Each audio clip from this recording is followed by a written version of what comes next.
Hi and welcome to another Married to Reselling video. I'm Simon and with my wife Faye we resell in the UK mainly on eBay and Amazon. Coming up later in the video are sales from the barn as usual, but first I thought I'd give a couple of updates on a few things that we've discussed recently. The first is about Faye's Vinteria video. We had so many comments and messages on Instagram about that, lots of people trying to give it a go, and we've learnt a few things.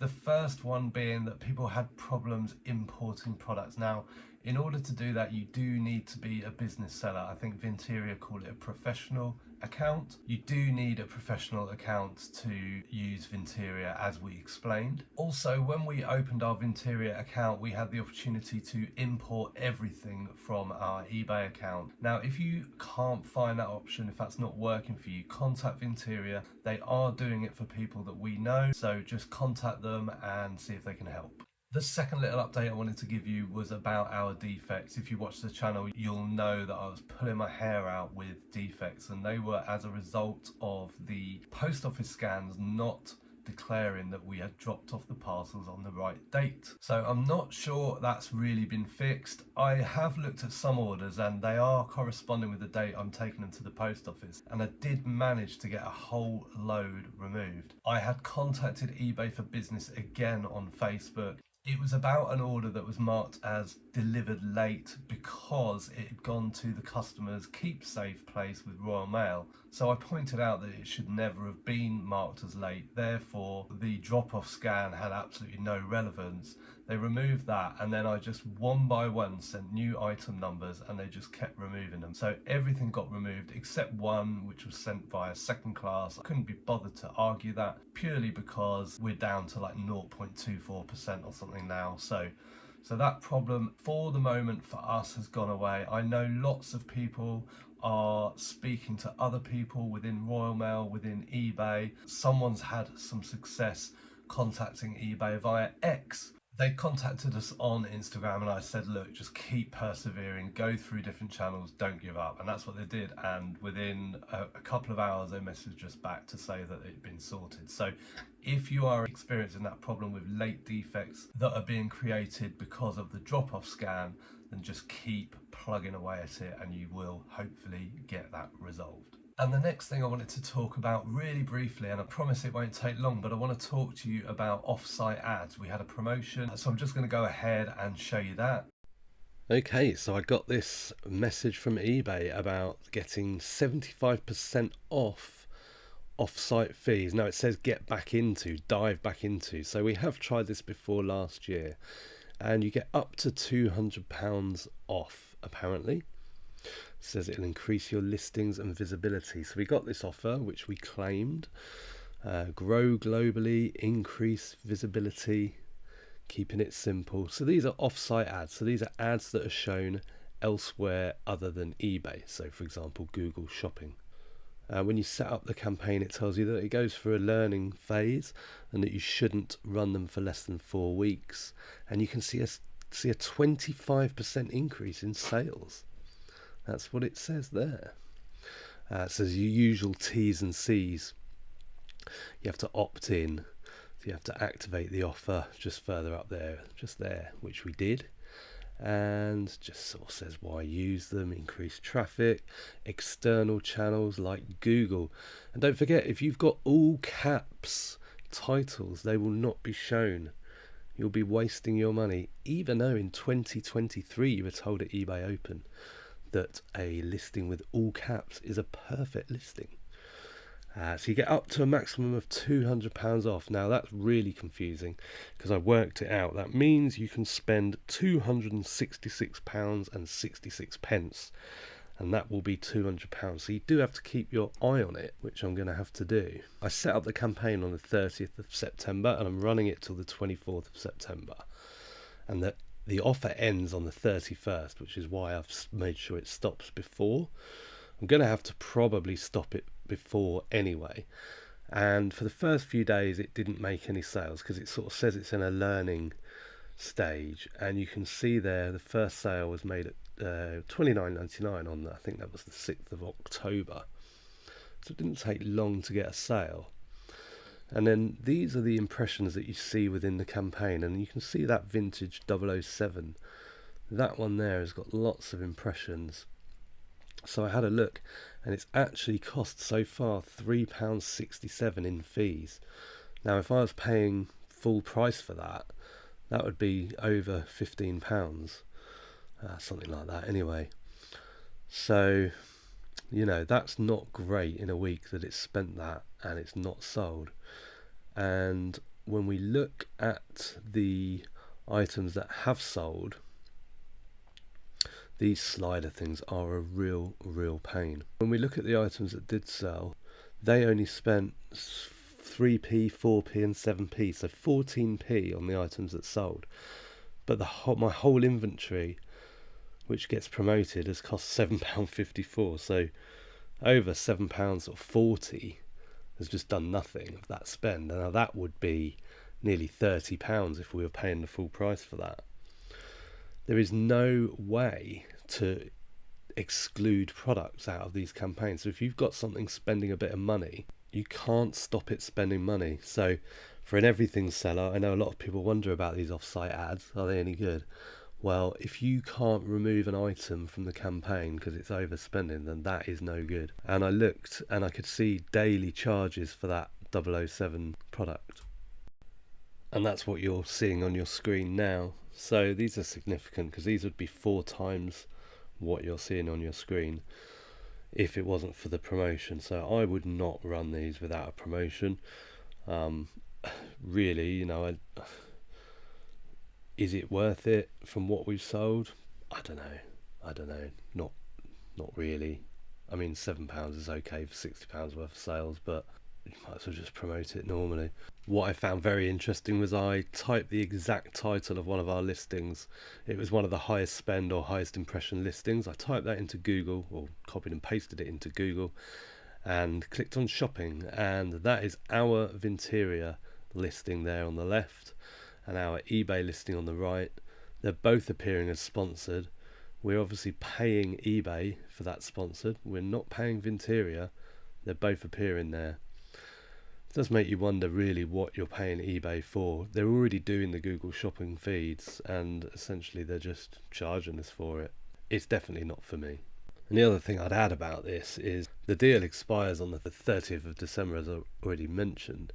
If I don't keep my eye on this, it's just going to start spending because it's up to £200 off, which is £266.66 of fees.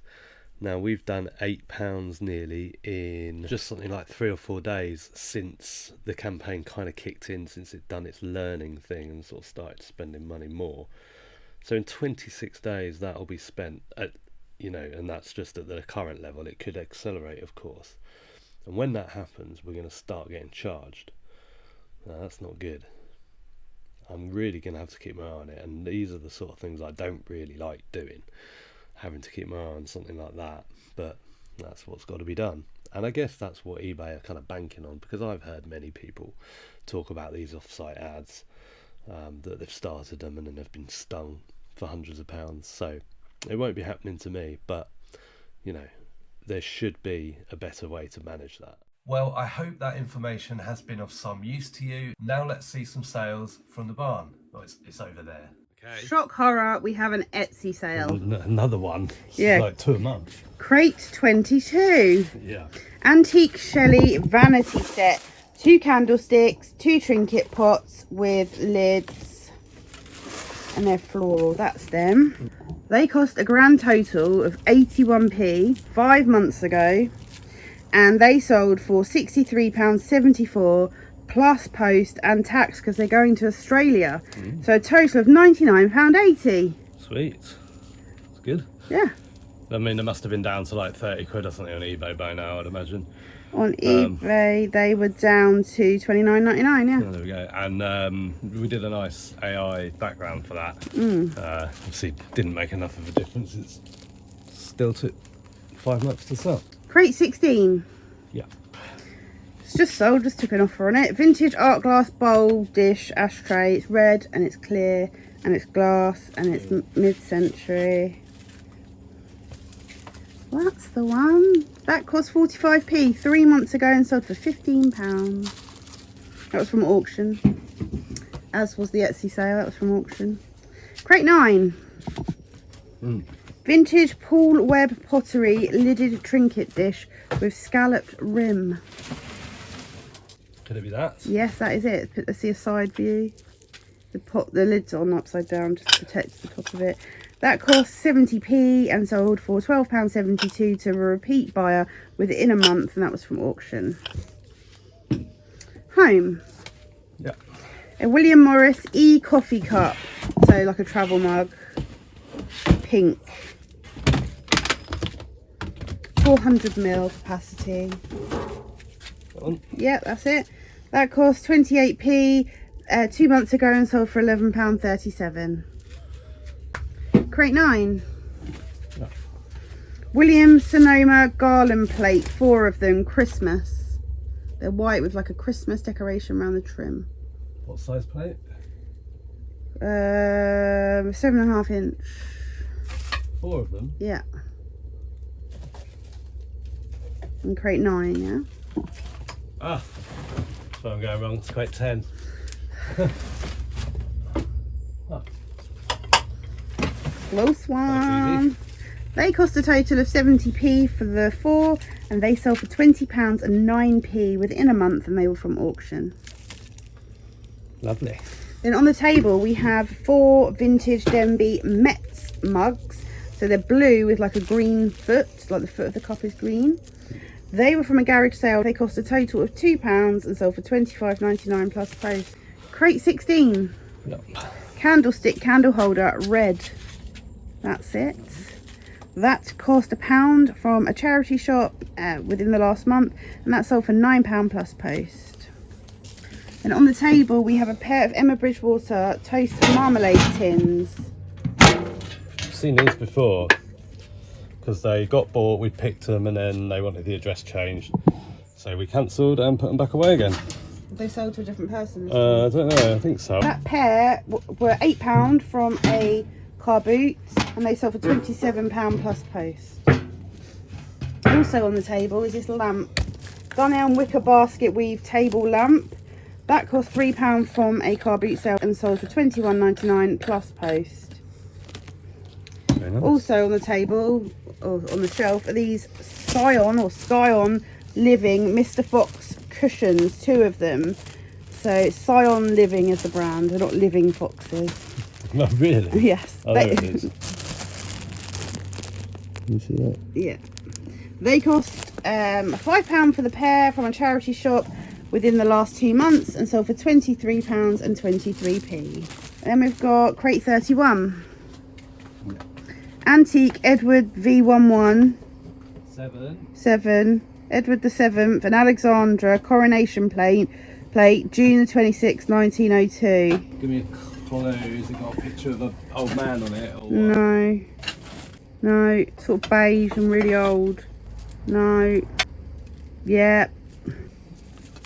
It's really old, isn't it? It is really old. There we go. That cost 68p 5.5 months ago and sold for £7.56 plus post, and that was from auction. Then we've got crate 18. Yeah. Disneyland Paris, Snow Globe, Mickey Mouse, Minnie, Pluto, Goofy. The one. That's the one. That costs 70p from auction, sold within a month for £15, and it's going GSP to Italy, and they said in Italian, please can you wrap it well. They sent an offer for a tenner first, and then I think I counted at like £15.99. was it? Yeah, and said this is the lowest price, and then they counted at 15, and I was ready to reject it, And I accepted and you it. accepted it. That's fine. But I was happy with that. Yeah, 70p into 15 is alright, isn't it? Yeah. Crate 28. Vintage Jersey pottery table lamp. Got 2 lamps going out today, haven't we? Yeah. That cost £4 from a charity shop 3 months ago and sold for £29.99. Okay, next up we've got some Lego. It's a Lego Boost Creative Toolbox, sealed. Do you want to tell us about this one, Simon? Yes, we were at a garage sale, and it was quite late on, so I think it had been open for, the garage sale had already been going for like 3.5 hours, something like that. And this guy had, what I spotted first was sealed, like the Clementoni, you know, the Clementoni Science Museum, like building kits. He had 2 big ones about this, sort of half of this size, and then a couple of small ones. I scanned them into Amazon. And then I saw this sitting next to him, so I kind of put my hand on it, and I said to the guy, I guess you're asking quite a lot for these because they're still here. And I was pointing at the Clementoni Science Museum stuff at the time, and he said, oh, I only want a tenner for them. The 2 big ones didn't scan on Amazon, I couldn't be bothered with them, and the little ones were sort of selling for 15 quid on Amazon, something like that, so I didn't bother. But so I said, right, so how much do you want for your Lego then? And he said, same, £10.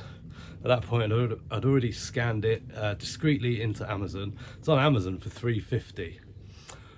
But you know, it's a bit high, but this is a retired item, probably one that you could hold on to and get a lot more for. But you know, in the true spirit of being a reseller, I listed it that evening, so it cost £10, listed it for £165, I think, and then sent an offer for £150, which was accepted. So Within a week? Yeah, within a week, sold for £150, cost £10. Really happy with that one. Oh, crate 22.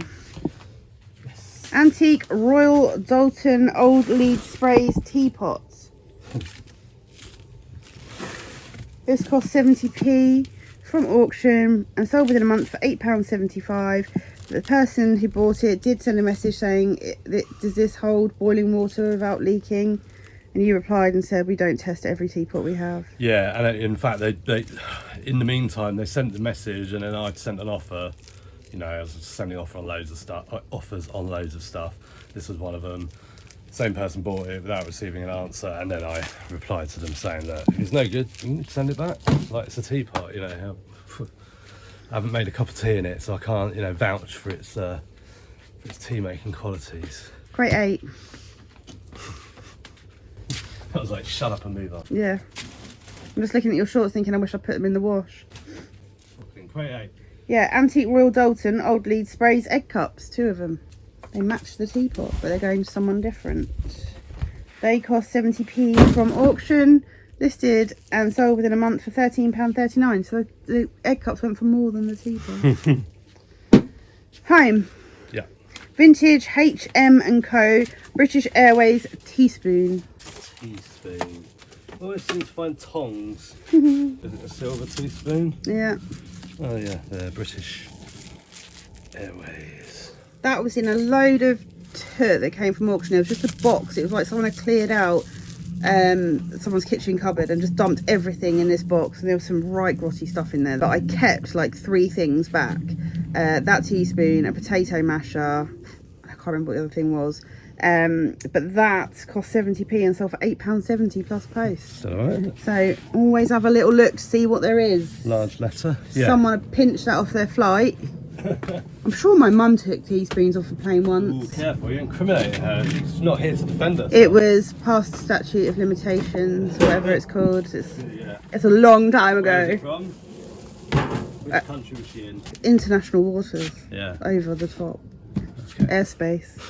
Right, shelf. Yep. Vintage wicker basket trug. Someone messaged and said, what's the measurements? There are 3 different places on the listing. So I just wrote back and said they're on the listing. Don't know if it went to that person, but they're a repeat buyer. That cost £3.49 from a charity shop, I think. 2 months ago and sold for £19.99. It's a medium parcel, clearly. Unfortunately, this doesn't fold away. Snap away. Thanks very much for watching. We hope you enjoyed this one. We'll see you in the next one, which will be Sunday for a car boot video. We'll see you then. Bye for now.